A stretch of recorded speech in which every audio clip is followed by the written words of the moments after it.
ইব্রাহিম আলাইহিস সালাম ইসমাইলকে বলে, বাবা আল্লাহর গোলাম, আল্লাহর হুকুমের জন্য তোমাকে মিনার প্রান্তে নিয়ে এসেছি জব করার জন্য, তোমার কোনো চাওয়া পাওয়া আছে? ইসমাইল আলাইহিস সালাম বলেন, কোনো চাওয়া নাই, কিন্তু আমার ছোট্ট একটা চাওয়া আছে আপনার কাছে। 12 বছর আমার আপনি কোনো খবর নেন নাই, আমার আপনি দেখেন নাই। আমার মা পাতাইলে কোলে করে আমাকে নিয়ে মরুভূমির প্রান্তে আপনি রেখে এসেছেন, কোনো খবর নেন নাই, খাবার দেন নাই, কাপড় চোপড় দেন নাই। আল্লাহর আদেশ হয়েছে আপনি কুরবানি করবেন, আমায় নিয়ে আসছেন। কিন্তু আমার মা হাজেরাকে তো আর মা ডাকার মতো কোনো মানুষ নাই। আমি যদি ইসমাইল মারা যায়, আমার মাকে ডাকার মতো কোনো মানুষ নাই, আমি জব হয়ে যাব। কিন্তু আমার রক্ত মাখা কাপড়টা নিয়ে আমার মাকে আপনি হাদিয়া দিবেন, যাতে আমার মা যতদিন বাঁচবে রক্ত মাখা জামা দেখে দেখে বাঁচতে পারে।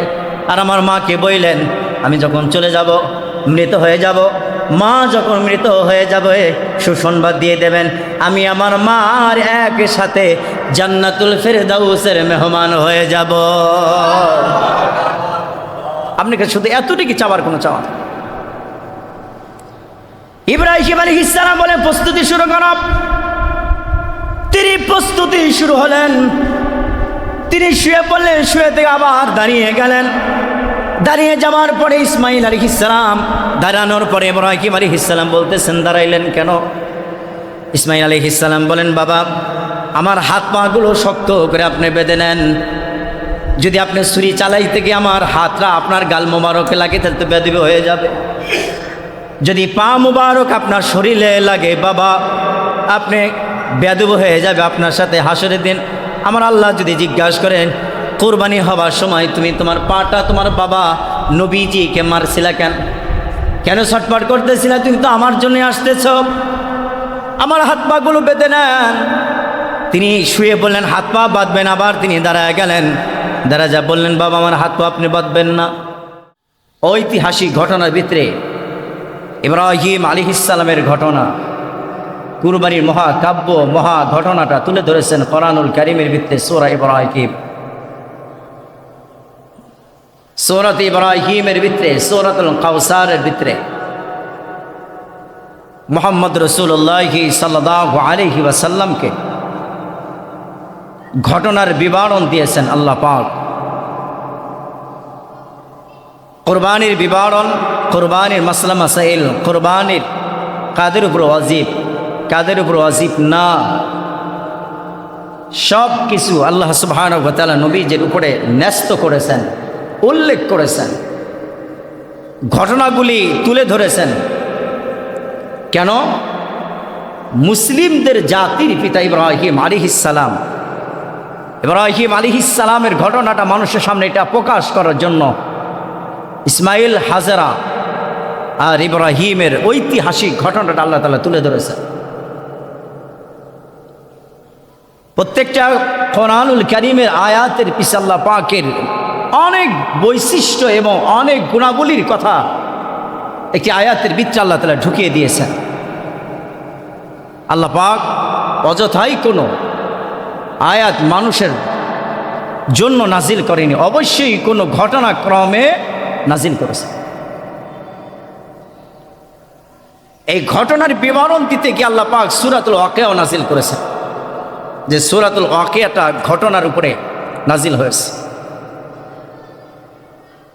এই সূরা মুলুক, ইয়াসিন, আর রহমান, সূরাতুল বাকারা, এটা এক একটা নাম আছে।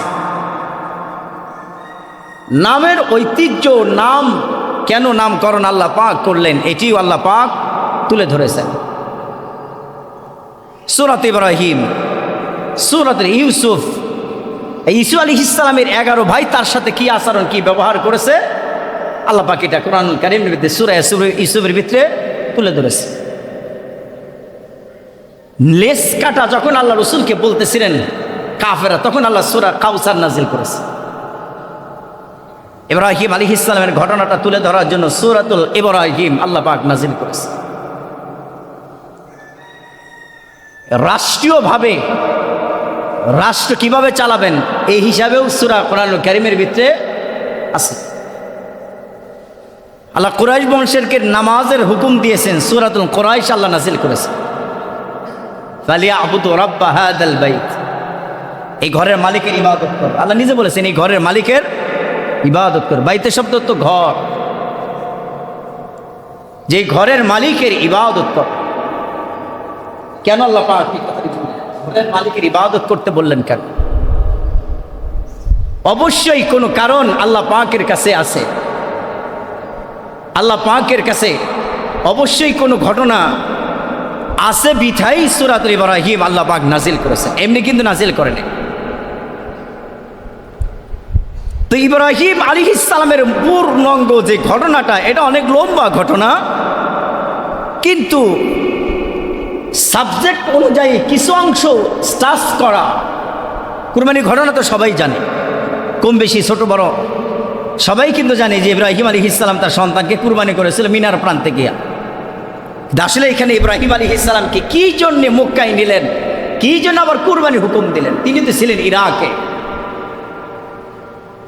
হাজরাকে আর ইসমাইলকে বনবাস দিয়ে আসছেন, 6 মাসের শিশুকে বনবাস দেওয়ার পরে 12 থেকে 11 অথবা 10 বছর পরে আল্লাহ হুকুম করলেন তোমার প্রিয় জিনিসকে কি করো?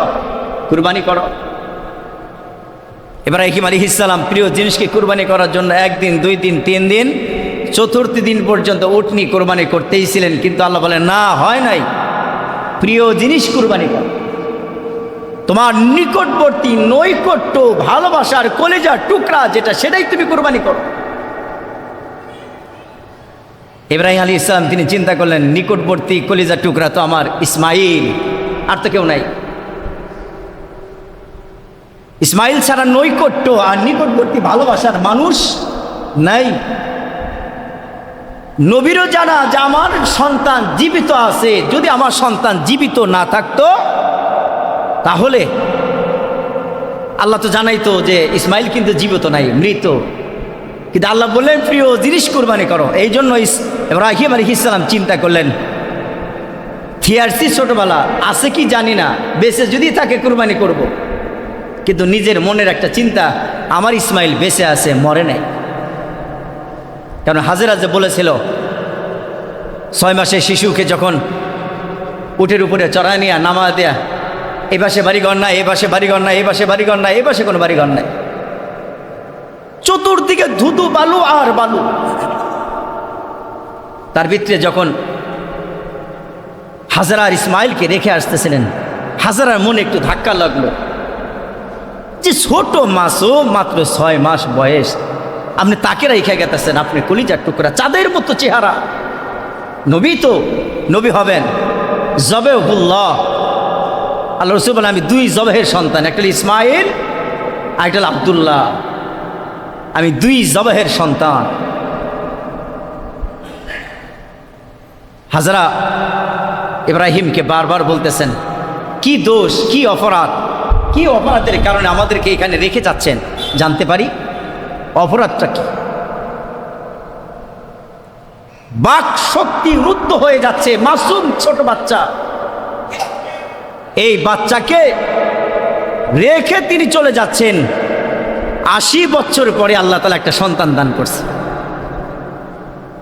80 বছর পরে একটা সন্তান দান করলে, আমাদের 80 বছর পরে একটা সন্তান হলে যদি মারা যায় তাহলে কেমন? সন্তান জানাজার আগে বাপের জানাজা দেওয়ার জন্য মানুষ ব্যস্ত থাকবে। হ্যাঁ হ্যাঁ, ইব্রাহিম আলাইহিস সালাম চলে যাচ্ছেন, হাজরা পিছন থেকে বারবার জামা ধরে। হাজরা বলে ইব্রাহিম অল্প সময়ের ভিতরে তোমার সাথে আমার সংসার, কোন কারণে কোন অপরাধের কারণে তুমি আমার সন্তানকে, কলিজার টুকরা সন্তানকে 1 মশক পানি আর কিছু খাবার দিয়ে চলে যাচ্ছ? অপরাধটা কি জানতে চাই। ইব্রাহিম কোনো কথা বলে না, শুধু চোখের পানিগুলো পড়ছে আর ইব্রাহিম মুছতেছে আর যাচ্ছে। পিছন থেকে যখন জামা মোবারক টেনে ধরেছে, ইব্রাহিম উপরের দিকে আকাশের দিকে আঙুল উঠিয়ে তাও কথা বললেন না, আঙুল শুধু দেখাইলেন। ওই মালিক তোমাকে সন্তান দিছে, ওই মালিকের জন্য তোমাকে আর তোমার সন্তানকে রেখে গেলাম। ওই মালিকের কারণে, ওই মালিকের সন্তুষ্টির কারণেই তোমাকে রেখে গেলাম। আমার ব্যক্তি কোনো আক্রোশ ব্যক্তিগত কোনো সম্পর্ক, ব্যক্তি ভালোবাসার জন্য না। হাজরা বলেন, ইব্রাহিম আমি বুঝতে পেরেছি আপনি খলিলুল্লাহ ইব্রাহিম, আপনি নবী, আপনি পয়গম্বর, আপনার কথা মিথ্যা হতে পারে না, কিন্তু আপনি নিশ্চিত মনে বাড়ি ফেরত যান। এতটুকু শুধু আমি আপনাকে বলবো যে আল্লাহর হুকুমে আমাকে আর আমার সন্তানকে আপনি রেখে যাচ্ছেন, আমিও কথা দিলাম আমার আল্লাহ তাআলা মরুভূমির প্রাণী, এই মরুভূমিতে খাবার আর পানিতে কোনোদিন মারবে না। নিশ্চিত মনে আপনি বাড়ি ফেরত যান। ইসমাইল আর হাজরাকে নিয়ে আপনারও কোনো টেনশন করার সুযোগ থাকবে না। ফেরত যান, আপনি কোনো টেনশন নাই। আল্লাহ যেহেতু বলেছে যে আপনাকে হুকুম করেছে ইসমাইল আর আমাকে এখানে রেখে যাওয়ার জন্য, তাহলে আর কোনো চিন্তা নেই, নিশ্চিত মতে বাড়ি ফেরত যান। ইব্রাহিম তো কলিজা মানতেছে না, ইব্রাহিম আলাইহিস সালাম। আল্লাহ বলেছেন, অর্ডার করেছেন, নবী তো সে তো আর অস্বীকৃতি দিতে পারে না, অস্বীকারও করে নাই। মাসুম একটি বাচ্চা, 6 মাসের বাচ্চা, এখনো হাঁটা শেখে নাই, হামাগুড়ি শেখে নাই, বসা শেখে নাই, সেই বাচ্চাকে মরুভূমি প্রান্তে রেখে গেলেন, কোনো ভয় করলেন না। এই কারণে রেখে গেলেন, আল্লাহর হুকুম পালন করা আমার জন্য ফরজ। আল্লাহ গোলামি, আল্লাহ হুকুম করেছে রেখে যেতে হবে, আমি রেখে গেলাম। আল্লাহর মার আল্লাহকে রেখে গেলাম, আল্লাহকে দিয়ে গেলাম। বাঁচনেওয়ালাও আল্লাহ, মারনেওয়ালাও আল্লাহ। আমার কোনো ভয় নেই, আমার কোনো চিন্তা নেই। কুরবানির সময় হয়ে গেছে, ইব্রাহিম আলাইহিস সালামকে আল্লাহ পাক স্বপ্নে দেখাইতেছে, কুরবানি কর। একবার না, 2 বার নয়, 3 বার, তিনবার যখন কুরবানি করছেন, করার পরে যখন কোনোভাবে কুরবানি হচ্ছে না, ইব্রাহিম আলাইহিস সালাম তার 4র্থ দিন চিন্তা করলেন যে আমার নিকটবর্তী সন্তান আমার ইসমাইল ছাড়া আমার নিকটবর্তী ভালোবাসার মানুষ আর নাই। তখন ইসহাক হয় নাই, ইসহাক তো ভাই, ইসহাক আলাইহিস সালামও তখন হয় নাই। অথচ ইসহাক আলাইহিস সালামের বংশের ভিতরে আল্লাহ পাক 70,000 নবী পাঠিয়েছে। সুবহানাল্লাহ বলেন, 70,000 নবী পাঠিয়েছে। আর ইসমাইল আলাইহিস সালামের বংশের ভিতরে সারা পৃথিবীর নবীদের সরদার, আমাদের সরদার, রসুলগণের সরদার মুহাম্মদ রাসূলুল্লাহ সাল্লাল্লাহু আলাইহি ওয়াসাল্লামকে আল্লাহ পাক ইসমাইল আলাইহিস সালামের বংশের ভিতরে পাঠিয়ে দিয়েছে। সুবহানাল্লাহ, ইসমাইল আলাইহিস সালামের বংশের ভিতরে পাঠিয়েছে। ইব্রাহিম তো আলাইহিস সালাম দোয়া করেছে। তো ইরাক থেকে আল্লাহ তাআলা মক্কায় নিয়ে গেলেন। কেন নিলেন? যে ওইখানে ঘটনা ঘটাবেন আল্লাহ পাক। সূরা ইব্রাহিম আলাইহিস সালাম, সূরা ইব্রাহিম নাজিল করেছেন আল্লাহ পাক তার বিশেষ মর্মের কারণ। পূর্ণ একটি কাহিনী বার্তা দিলেন ইব্রাহিম আলাইহিস সালাম। এই কারণেই বার্তা দিলেন যে মানুষ যেন শিক্ষা নিতে পারে। ব্যাটারি বন্ধ করে, ব্যাটারি খুলে দাও। মানুষ যেন শিক্ষা নিতে পারে, এই জন্য এই শিক্ষা দেওয়ার জন্যে, এই শিক্ষাটা দেওয়ার জন্যে আল্লাহ পাক ইব্রাহিমকে ইরাক থেকে মক্কায় নিয়ে গেলেন। না, ইরাকে তো রাখতে পারতেন, ইরাকে রাখতে পারতেন না, রাখতে পারতেন। নমরুদ মারা গেছে তো ইরাকে, মক্কাতে আল্লাহ তাআলা দাওয়াতে নিয়ে গেলেন ইব্রাহিম আলাইহিস সালামকে। মক্কা নিচে বিশেষ কারণে, কাবা শরীফ নাই, কাবা শরীফ তো কাবা শরীফ বানাইতে হবে না, তো কাবা শরীফ তো ইব্রাহিম আলাইহিস সালাম বানাবে, এই জন্য মক্কায় আবার নিয়ে গেছেন, ইরাক থেকে মক্কায় নিয়ে গেছেন।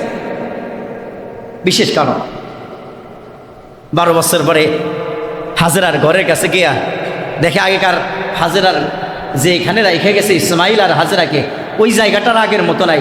কাবা শরীফের আশেপাশে অনেক বাড়িঘর হয়ে গেছে, যেখানে জমজম কূপের পানি, ওইখান থেকে হাজেরা জমজমের পানি বিক্রি করে অনেক বিশাল বড় লোক হয়ে গেছে। ওইখানে কাফেলারা আসে ব্যবসা করার জন্য, আর ওইখান থেকে পানি ব্যবহার করে হাজেরাকে ট্যাক্স দিতে হয়। যেমন আপনারা এইখানকার ট্যাক্স কোথায় দেন? সরকারি ফান্ডে জমা দেন। হাজেরার বাড়ির কাছে গিয়া ইব্রাহিম আলাইহিস সালাম ছোট করে ডাক দিছেন, হাজেরা। দুটি হাদিস এসেছে, এক নাম্বার হাদিস এসেছে ইব্রাহিম আলাইহিস সালাম ডাক দিছে হাজেরা, আরেকটি ডাক দিছে ইসমাইল, ইসমাইল বাড়িতে আসো। বাবার কণ্ঠ শুনে ইসমাইল আলাইহিস সালাম তিনি বের হয়ে এসেছেন, দেখে নাই 6 মাসের শিশু ইসমাইলকে রেখে গেছেন ইব্রাহিম, কিন্তু ডাক দিছেন, কিন্তু রক্তের যে একটা কালেকশন, রক্তের একটা সম্পর্ক আছে। 12 বছর বাড়ি ইব্রাহিম আলাইহিস সালাম ডাক দিছে ইসমাইল বাড়িতে আসো। ইসমাইল আলাইহিস সালাম দরজা খুলে দেখে লম্বা চওড়া একজন মানুষ, পাগড়ি বাঁধা, জুব্বা পরিহিত অবস্থায়, সুফিয়ানি পোশাক পরে দাঁড়িয়ে আছে, লম্বা জুব্বা পরে দাঁড়িয়ে আছে। ইসমাইল আলাইহিস সালাম অপলক দৃষ্টি দিয়ে বাবার চেহারার দিকে তাকিয়ে আছে, এমন নজর দিয়ে তাকিয়ে আছে ইব্রাহিম আলাইহিস সালামের চোখের পানি টকবক টকবক করে পড়ছে। চাঁদের চাইতে সুন্দর চেহারা ইসমাইলের হয়েছে। ইসমাইল দেখে দেখে কাঁদে। ইব্রাহিম আলাইহিস সালাম বলে, তুমি কি ইসমাইল? বলছে, হ্যাঁ আমি ইসমাইল, কিন্তু আমার মন বলে, ইসমাইল বলে, আমার মন বলে তুমি আমার বাবা ইব্রাহিম। সুবহানাল্লাহ। আমার মন বলে তুমি আমার বাবা ইব্রাহিম। বলছে কেমনে? আপনার গায়ে যে জুব্বা, এরকম একটা জুব্বা আমার মায়ের ঘরের ভিতরে টানানো আছে, লটকানো আছে। আমার মা মাঝে মাঝে এই জুব্বাটা নিজের শরীরের সাথে ম্যাচিং করে, চুমা খায়, মুখে লাগায়, চোখে লাগায়, আলিঙ্গন করে। আমি আমার মাকে বলেছিলাম, মা জুব্বাটা কেন তুমি এত আদর দাও? জুব্বা কেন তুমি চোখে লাগাও? জুব্বা কেন এত চুমা খাও? আমার মা বলেছিলেন, বাবা ইসমাইল, এই জুব্বার ভিতরে তোমার বাপের শরীরের ঘ্রাণ পাওয়া যায়, ইব্রাহিমের ঘ্রাণ পাওয়া যায়। এই জন্য জুব্বা আমি চোখে লাগাই, মুখে লাগাই, চুমা খাই, বুকে নেই। আমি ওই জুব্বা দেখে চিনে ফেলেছি তুমি আর কেউ নয়, তুমি আমার পিতা ইব্রাহিম, আর কেউ না, তুমি আমার পিতা ইব্রাহিম। ইব্রাহিম আলাইহিস সালাম ঘরের ভিতরেও গেলেন না। আমরা হইলে তো 12 বছর আগে পোলার সন্তানার দিনে ঠেইলা ঘরের মধ্যে নিয়ে তার বর্ণনা দেখতাম। ঘরে গেলে না, ঘরে না যা বলতেছে আল্লাহ আদেশ করেছে তোমাকে কুরবানি করা, তোমার বক্তব্য কি? যেমন বাবা তার তেমন সন্তান। 12 বছর পরে গেছে, ঘরে যাওয়ার খবর নাই, পানি খাওয়ার খবর নাই, কোনো কিছু খাইলেন না। না খায়াই দ্রুত বললেন, আমি স্বপ্নে দেখেছি তোমাকে কুরবানি করতেছি, তোমার বক্তব্য কি? সাতাজিদুনি ইনশাআল্লাহ। আপনি পয়গম্বর, আপনার স্বপ্ন সত্যি, আর আপনার স্বপ্নই ওহী।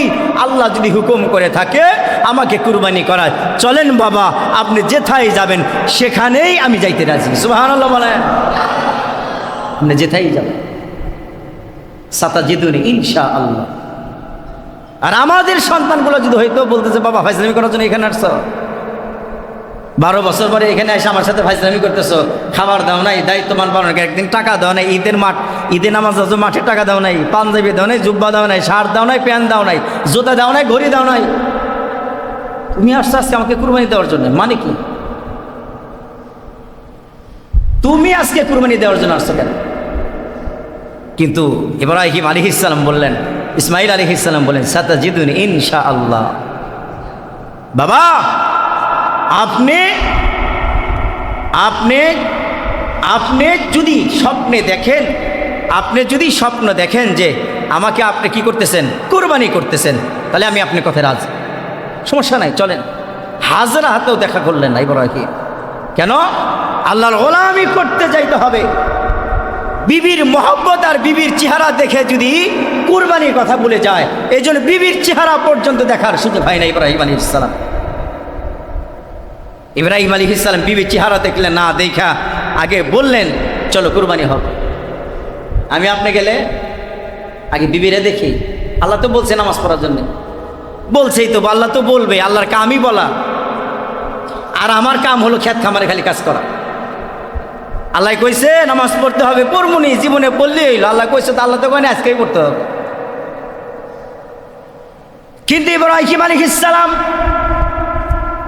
হাজরার মুখমণ্ডল দেখলেন না, না দেখে ইসমাইলকে নিয়ে মিনার প্রান্তে চলে যাচ্ছেন। শয়তানি মিয়ার খবর হয়েছে, বড় মিয়া সাহেব মুরব্বী বেশে গিয়া হাজরাকে ডাক দিয়ে, হাজরা আসুনি। বলছে আসি কে আপনি? বলছে আমার চিনবা না, আমি অন্য জায়গায় থাকি। কোথা থেকে আসছেন? কই না চিনবা না, পরিচয় দেওয়া যাবে না, কারণ পরিচয় দিলে চিনবে।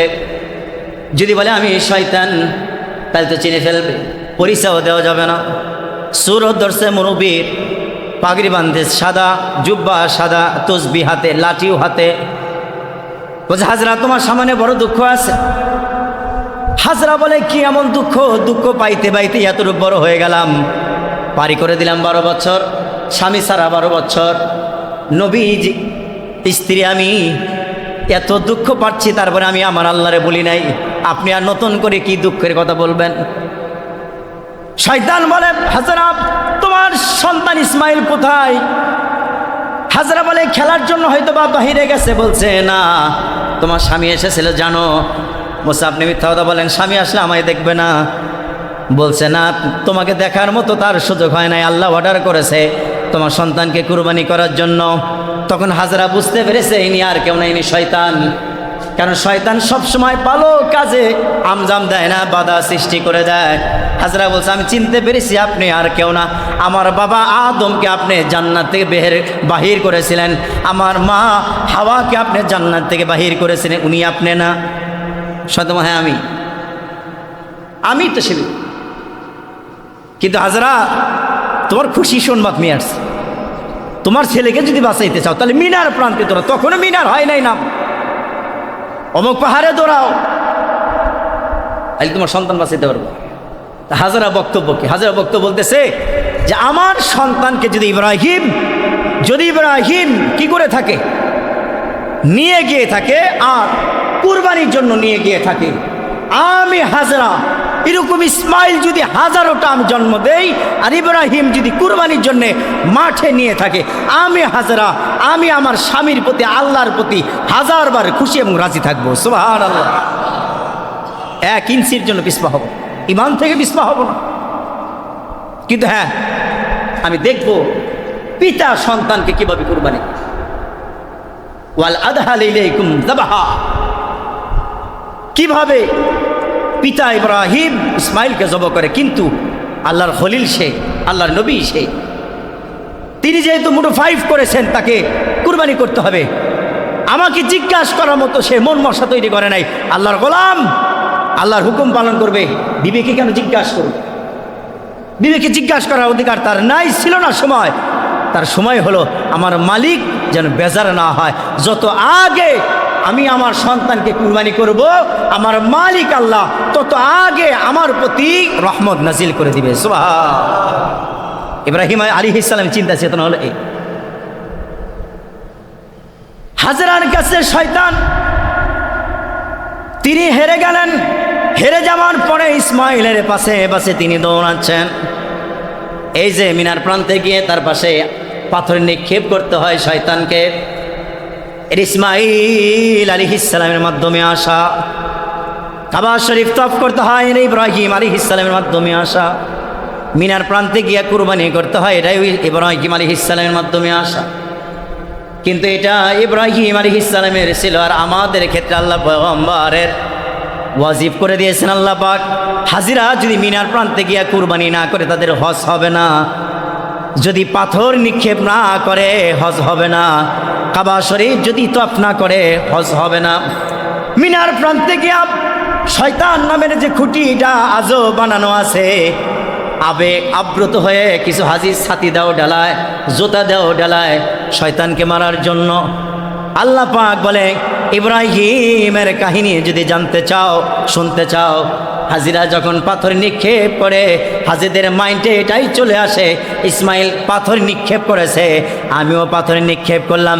ইসমাইলের পাথরের সাথে হাজিদের পাথরের যদি মিল পাওয়া যায়, আল্লাহ পাক ইসমাইলের কারণে সমস্ত হাজিদের পিছনের গুনাহ আল্লাহ পাক সঙ্গে সঙ্গে মাফ করে দেয়। সমস্ত গুনাহ আল্লাহ পাক মাফ করে দেয়। আর ওইখানে গিয়া যদি বলে যে পাথর নিক্ষেপ করতে পারবো না, আমি তো বুড়া মিয়া, আল্লাহ হজ হবে না। হজ কবুল করতে চাইলে পাথর নিক্ষেপ করতে হবে, মিনার প্রান্তে গিয়ে কুরবানি করতে হবে, এটা বাধ্যতামূলক, করতেই হবে। শয়তান ইসমাইলকে বারবার ধোঁকা দিচ্ছেন।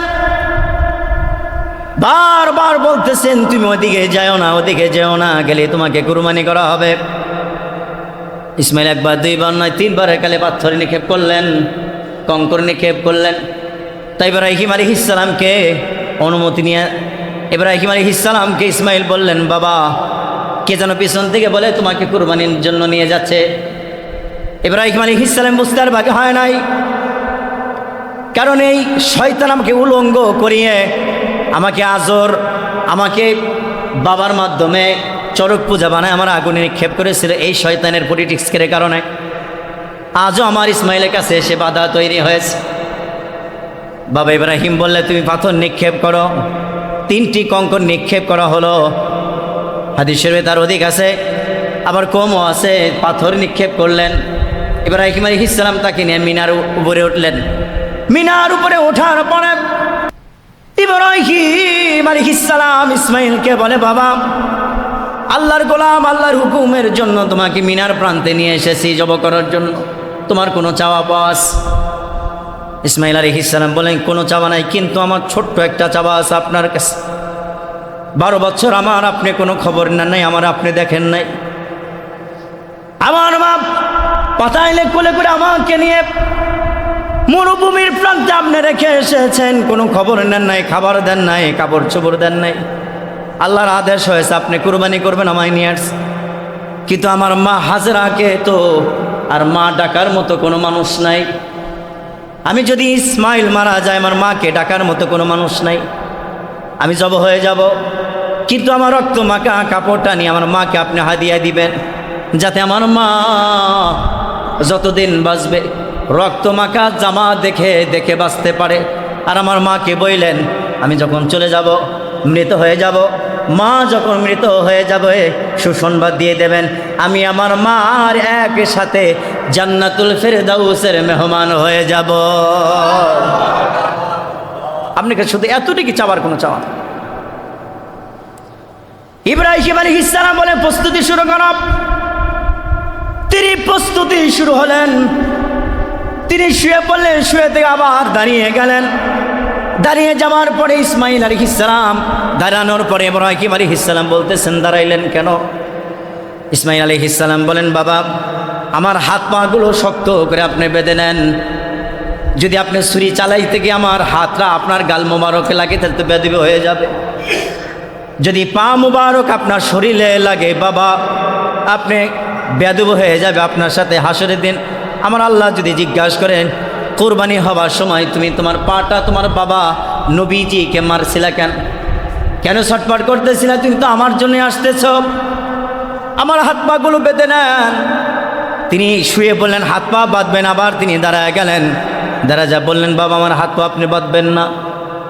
ইব্রাহিম আলাইহিস সালাম বলে, একবার বলো হাত পাও বাঁধেন, আবার বলো হাত পাও বাঁধেন না। ইসমাইল বলে, বাবা যদি আপনি হাত পা আমায় বাঁধেন, হাসরের দিন যদি আমায় জিজ্ঞাসা করে, ইব্রাহিম তোমাকে জোর পূর্বক কুরবানি করেছে, হাত পাও বাঁধা লাগছে কেন?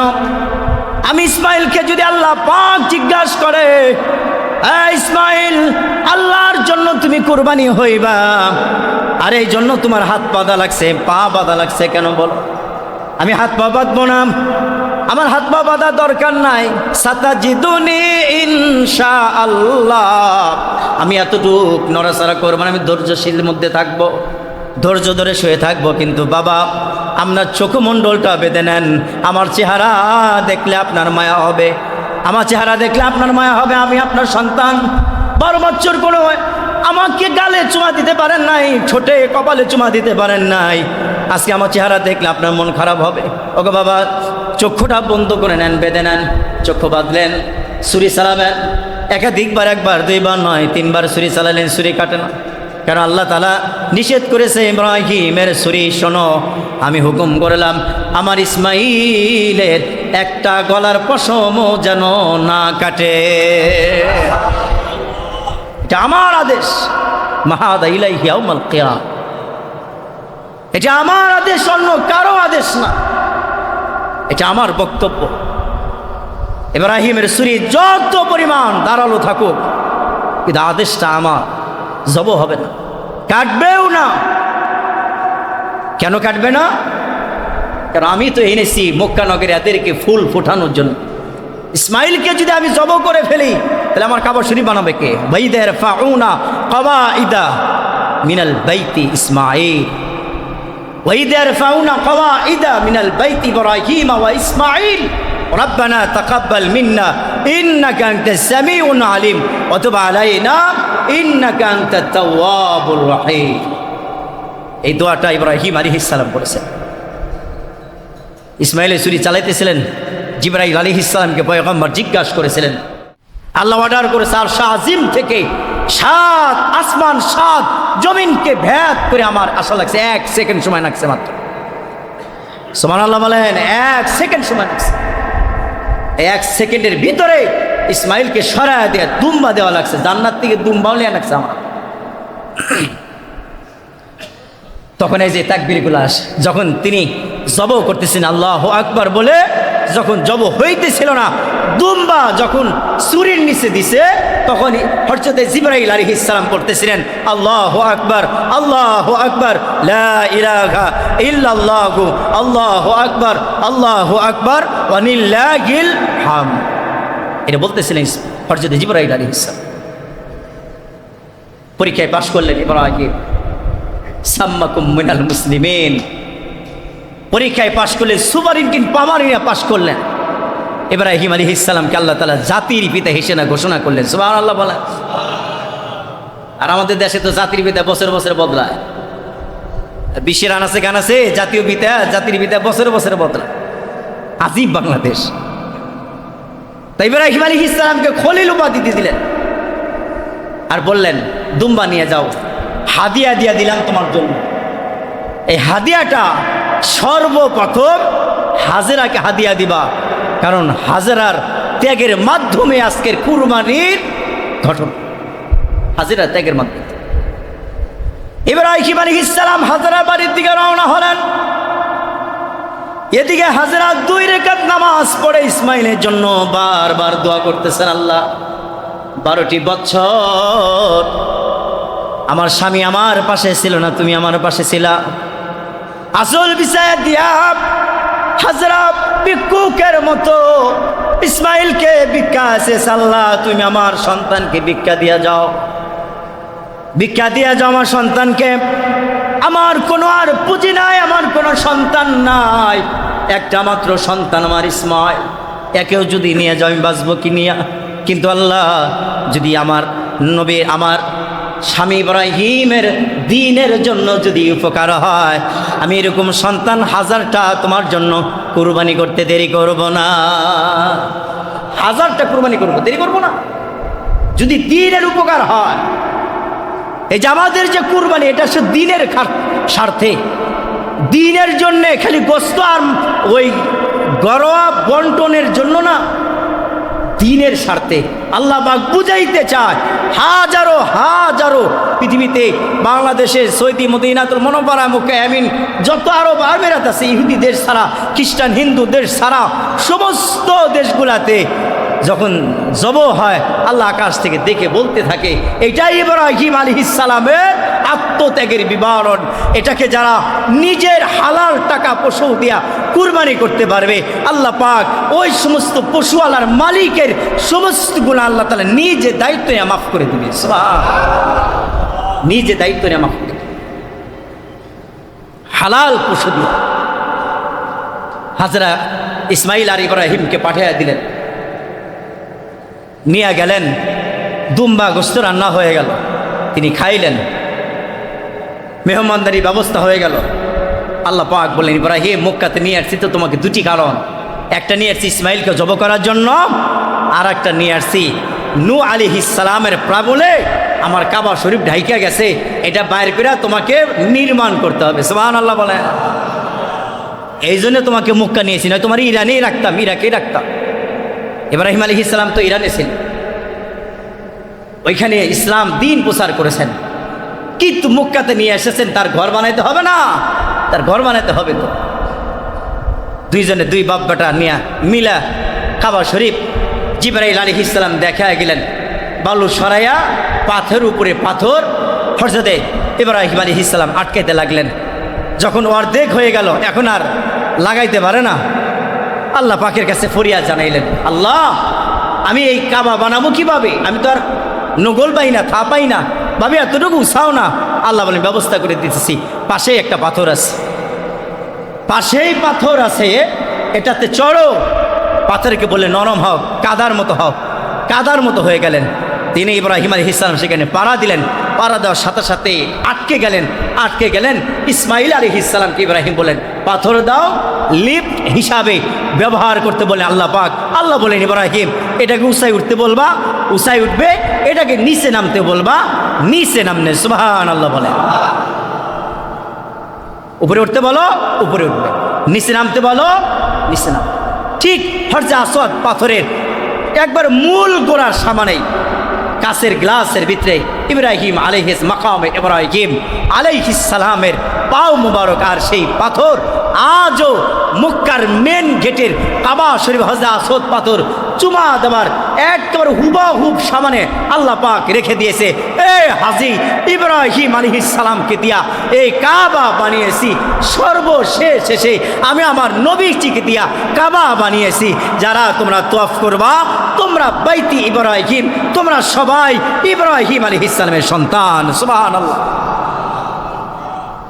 এখানেই দোয়া হয়েছিল, ওয়াইদা ইয়ারফাউ কওয়াইদা ইব্রাহিম قواعد من البيت إبراهيم وإسماعيل ربنا تقبل منا إنك أنت السميع العليم وتب علينا إنك أنت التواب الرحيم। যেটা আমরা বলি ربنا تقبل منا إنك أنت السميع العليم وتب علينا إنك أنت التواب الرحيم। ইব্রাহিম আলাইহিস সালাম কেন এই দোয়া বললেন? ইব্রাহিম আলাইহিস সালাম এই দোয়া বললেন, আল্লাহ কাবা শরীফ বানাইলাম আমি আর আমার সন্তান, যদি কাবা শরীফে হাতে ভুল হয়ে যায়, বেয়াদবি হয়ে যায়, আল্লাহর রাস্তায় আমাদের মাফ করে দেন। এজন্য আল্লাহ বললেন রব্বানা তাকাব্বাল মিন্না ইন্নাকা আনতাস সামিউল আলিম ওয়া তুব আলাইনা ইন্নাকা আনতাত তাওয়াবুর রহিম। তওবা করলাম তোমার জন্য, তোমার নেস্তে আমরা তওবা করলাম, আমাদের তুমি মাফ করে দাও। আল্লাহ পাক বলেন ইব্রাহিম টেনশনের কারণ নাই, শোনো, যেহেতু তুমি কাবা শরীফ বানিয়েছ, অবশিষ্ট যে কঙ্করগুলো তোমার কাছে আছে এই কঙ্করগুলো তুমি নিক্ষেপ করে দাও। পাহাড়ের উপরে উঠে ইব্রাহিম আলাইহিস সালাম কঙ্করগুলো নিক্ষেপ করে দিলেন। আমার নবী সরকারে দো আলম নূর নবীজি বললেন ইব্রাহিম আলাইহিস সালামের পাথর যত জায়গায় পড়েছে আল্লাহ পাক তত জায়গায় মসজিদ বানিয়ে দিবে, তত জায়গায় মসজিদ হবে। যত জায়গায় কঙ্কর পড়েছে তত জায়গায় কি হবে? মসজিদ হবে। মসজিদের আবাদ সবাই করতে পারে, মসজিদের দায়িত্বে সবাই আসতে পারে না, আবার সবাই মসজিদের টাকা খাইতে পারে না। এটা খেয়াল করুন, সবাই মসজিদের টাকাও খাইতে পারে না, আবার সবাই মসজিদের দায়িত্বে আসে। যারা মসজিদের টাকা খায় তারা পেটে আগুন ঢুকায়, আগুন, তাদের কোনো হিসাব হবে না। কে মান রব্বুকা আমার দিনুকা আমার নাবিউকা, এই 3 প্রশ্ন করার কোনো সুযোগ তাদের হবে না। আসবে বিনা হিসাবে জাহান্নামে যাবে, বিনা হিসাবে জাহান্নামে যাবে। এজন্য মসজিদে যারা দায়িত্বে আছে বা থাকবে ভবিষ্যতে, 1 টাকা যেন নড়চড় না হয়ে যায়। 1 টাকা যদি নড়চড় হয়ে যায় তো হাসির দিন তাকে জবাবদিহি করতে হবে। কেন মসজিদে টাকা খাইছে? কারণ এটা আল্লাহর ঘর, তার মানে আল্লাহর টাকা খাওয়া। আল্লাহর ঘর, আল্লাহর হককে কি করা? খেয়ে ফেলা। তারপরে তো 10-এর টাকা, তারপরে মসজিদের টাকা। মসজিদের বালুকণা থেকে হাসির দিন কথা আসবে, মসজিদের বালুকণা থেকে কথা বলবে। ইটের প্রত্যেকটা ইটের মুখ থেকে আল্লাহ পাক জবান খুলে দিবে। যারা মসজিদে নামাজ পড়ে তাদের ব্যাপারে শাফাত করবে। আল্লাহ পাক বলবে আজকে তোমাদের শাফাতকে গ্রহণ করা হবে।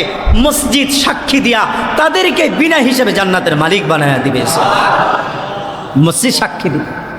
আর যারা বাপের বেটা সাদ্দামের মতো মনে করে কথার কথা, বাপের বেটার মতো মসজিদে টিয়া হামদুরিয়া বড় বড় গোস্ত, আমার বড় বড় মাছ আর সিনা খাইছে, আল্লাহ জানে তাদের কি অবস্থা হবে। এটি আল্লাহ জানে তাদের কি অবস্থা হবে। কিন্তু পরিণতি ভয়াবহ, পরিণতি ভয়াবহ। কেন পরিণতি ভয়াবহ? আল্লাহ নবী সাল্লাল্লাহু আলাইহি ওয়াসাল্লাম বলেছেন তোমার দ্বারা যেন ওই কাজগুলো না হয় যে কাজ আল্লাহ অপছন্দ করে। আল্লাহ অপছন্দ করে দুটি জিনিস, একটা জিনিস হলো মানুষের হক নষ্ট করা, এটা আল্লাহর অপছন্দনীয়, আর একটা হলো মসজিদ মাদ্রাসার টাকা গিলে গিলে খাওয়া। ও মনে করে যে আমি এটা খাচ্ছি, এটা থেকে দেখছেও না, বুঝতেছেও না, আমি দায়িত্বে আছি, খাচ্ছি, তাতে কোনো সমস্যা নাই, খাচ্ছি তো খাচ্ছি, কোনো সমস্যা হবে না। আল্লাহ পাক বলেন, না গোলাম, তুমি যে 1 টাকা খাও, 1 টাকা যে বেহিসাব করে খেয়ে ফেলো, তোমাকে জবাবদিহি করতে হবে। এই জন্য সম্মানিত হাজিরিন, কুরবানির মূল ফ্যাক্টরটা হলো হালাল টাকা। কুরবানির মূল ফ্যাক্টরটা কি?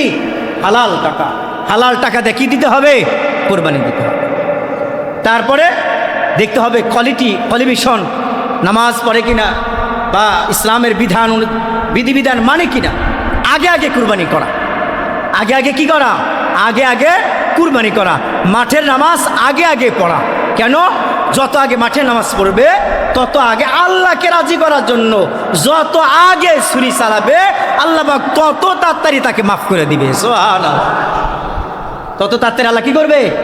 তাকে মাফ করে দিবে। কেন মাফ করবে? আর এখানে কুরবানি নিয়েও অনেক দ্বিমত আছে, দ্বিধাদ্বন্দ্ব আছে। কুরবানি গোস্ত বন্টনের বিষয় নিয়ে অনেক মাসলা মাসাইল আছে। এত মাসলা মাসাইল জানা দরকার নেই, এত মাসলা মাসাইল জানার দরকার নাই। এত মাসলা মাসাইল নিয়ে যদি চলে তাহলে চলতে পারবেন না। এত মাসলা মাসাইল নিয়ে যদি চলেন চলতে পারবেন না। কিন্তু শুধু এতটুকু বলে দিই, হালাল টাকা দিয়ে কুরবানি করবেন। আপনার টাকাটা যেন পিওর থাকে, আল্লাহ পাক যেন আপনার টাকাটা গ্রহণ করে, আর নিজে নামাজি হবেন। আর যাকে ভাগে নেবেন, চাঁদ তো উঠছেই, 4-5 দিন হলো উঠছেই। আপাতত আপনার এই কথা তাদের বলা দরকার ছিল, 7 জন হন ভাগে, 7 জনে একসাথে বৈশা এতটুকু বলা দরকার ছিল, যা 7 জনের ভিতরে তুমিই নামাজ পড়ো না এক ওয়াক্ত, আমরা জানি চাঁদ উঠছে, তুমি নামাজ পড়বা।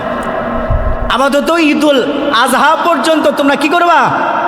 নামাজ পড়বা। মাঠের নামাজ পর্যন্ত নামাজ পড়বা, আপাতত নামাজ পড়বা। কারণ আল্লাহ রসুল তো বলছেন, ফাসল্লিল, আগে নামাজ পড়ো, তারপরে কি করো? কুরবানি করো। তুমি আগে কুরবানি না করে, আগে নামাজ না পড়ে তুমি কুরবানির জন্য ব্যস্ত হয়েছো কেন? আল্লাহ তো নিজে বলছে সূরাতুল কাউসারের ভিতরে। তাহলে যেহেতু ফাসল্লিল, আগে নামাজ পড়ো, ওয়ানহার, কুরবানি করো। কুরবানি করবা, আগে নামাজ পড়ো, তারপরে না কুরবানি করো।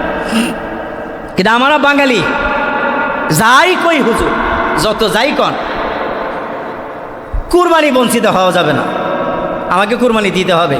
আপাতত 6 মাস তার গোস্ত কিনা লাগবো না, ফ্রিজে বইরা খান যাবো। আপাতত সারা বছর তার গোস্ত কিনে না হুজুর, যদি 12-14-20 হাজার টাকা দেয়া 6 মাস বা 7 মাস গোস্ত খাওয়া যায়, আল্লাহও রাজি হইল, মাঝখান থেকে গোস্তও খাওয়া হয়ে গেল। নামাজ দিয়ে দরকার আছে হুজুর, নামাজ কি দরকার আছে? নামাজ তো পড়বনি, পড়েই তো নামাজ।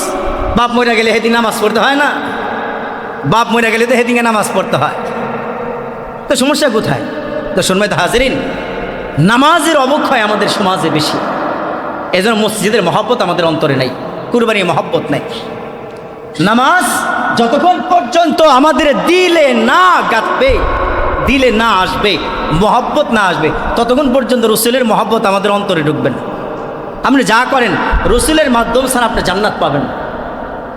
আপনি আকাশ বাতাল যেদিকেই ঘোরেন, আপনি যদি মনে করেন যে আমি তো এই সেই বড় নেতা, আপাতত আত্মীহাতু বৈঠকে গিয়ে আত্মীহাতু পড়বো, দরুদ শরীফ পড়বো না, আমার নেতার নামে দরুদ শরীফ পড়বো। আচ্ছা কোন তো আল্লাহ কি দোয়া কবুল করবে, নামাজ কবুল করবে? কথা বলে নামাজ কবুল করবে? ওইখানে নেতাকে মানতে হবে কে? আল্লাহুম্মা সাল্লি আলা মুহাম্মদ, মুহাম্মদ সাল্লাল্লাহু আলাইহি ওয়াসাল্লামকেই মানতে হবে। আচ্ছা এটাও বাদ দিলাম, আপনি নামাজের নিয়ত না করে যদি নেতার নিয়ত করে বসে থাকেন, নামাজ হবো? আল্লাহ হলো বড় বাটপা। ঠিক কুরবানিটাও তেমন। এই যে অনেকেই দেখবেন, আমরা ছোটোবেলায় দেখছি, এখানে আছে কিনা জানি না, নাম ধরায় দেয়, 4-5টা করে নাম ধরায় দেয়। 7 জন মানুষ নাম ধরায় দেয়, আমার এই বাপের নাম এই, মায়ের নাম এই, দাদার নাম এই, চাচার নাম এই, দাদার নাম এই, নামগুলা ধরা দেয়, একের নামে নয়। আরে হ্যাকের নামে কুরবানি হয়? কথা বলেন না কেন? হ্যাকের নামে কুরবানি হয়? এক কথাই শেষ করবেন, আল্লাহর জন্য দিচ্ছি, আল্লাহর হস্তেই দিচ্ছি। আর আমার তো মনে ধারণা আছে কাদের পক্ষ থেকে করতেছি। আমি তো আমার বাপের পক্ষ থেকে কুরবানি করতেছি, আমি আমার মায়ের পক্ষ থেকে কুরবানি করতেছি, তাদের নামে না। তাদের নামে কুরবানি হইলে ওই কুরবানি আর গোস্ত খাইতে পারবেন না, হারাম হয়ে যাবে। কিন্তু পক্ষ নিতে হবে। আমি আমার বাপের পক্ষ থেকে আল্লাহর জন্য, আল্লাহকে রাজি করার জন্য, আল্লাহকে খুশি করার জন্য আল্লাহ রাস্তায় কুরবানি করতেছি, তাহলে আপনার কুরবানি হবে। আর কুরবানি পশু নিজে কুরবানি করা, এটা হলো সুন্নাহ। নিজে কি করা? কুরবানি করা। এখন আপনি যদি বলেন হুজুর এই আপনার যে 100-150 টাকা দিন 200 টাকা দিয়ে তো পাবেন না, এটি আর দরকার নেই, আপনি কুরবানি করেন। আপনি আপনার কুরবানি করেন, আবাদতে একটা সুন্নাত আদায় করেন। আল্লাহ রসুল বলছে আমি আমার পশু নিজে কুরবানি করেছি। আর এটাও তো হয়ে যেতে পারে যে আপনি আপনার 50,000 টাকা অথবা 1 লাখ টাকা নিজে কুরবানি দিচ্ছেন, এটা কেউ জরিয়া বানায়া আল্লাহ পাক হাসরের দিন আপনাকে মাফ করে দিতে পারে। তা আপনি আপনার কুরবানি করবেন, আপনি আপনারটা কুরবানি করবেন, কিন্তু শর্ত আছে, পাক পবিত্র লাগবে আপনাকে। আপনার কি লাগবে? পাক পবিত্র লাগবে। ঘাটাল শহরের ভিতরে যে গরুগুলা জব করে খেলে, আমি ব্যক্তিগত বলবো যে আপনারা ওই গরুর গোস্তটা খায়েন না, এটা হারাম হবে। আর উত্তর দিকে মাথা দিয়া যখন জব করে এরা, আসাদকে জিজ্ঞাসা করে, আমি আসাদ সাক্ষী, আমি গোস্ত জনে গেছি, উত্তর দিকে মাথা দিয়া জব করতেছে, বলছে কেবলা ঠিক আছে, এই গোস্ত তো আমাদের খিলানো হয়।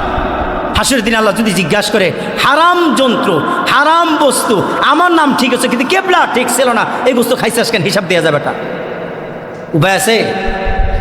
কথা বলেন, উপায় আছে? একটা মুরগি জব করতে গেলে আপনি বলেন এক পশ্চিম দিকে দাও, আর হেনে গরু গোস্ত কিনতেছেন, মাসে একবার হলে তো কেনেন, কিন্তু দেখলেন না যে জবটা কোন দিকে হয়, পেশাব করে পানি নাই কিনা, এগুলো তো দেখলেন না। সে আজকে ফজর নামাজ পড়ছে কিনা, এগুলো তো দেখলেন না। পাড়া দিয়া জব করে এ দেশের মানুষ। ওরা যে কষাই, ওরা যে কষাই, আসলেই কষাই।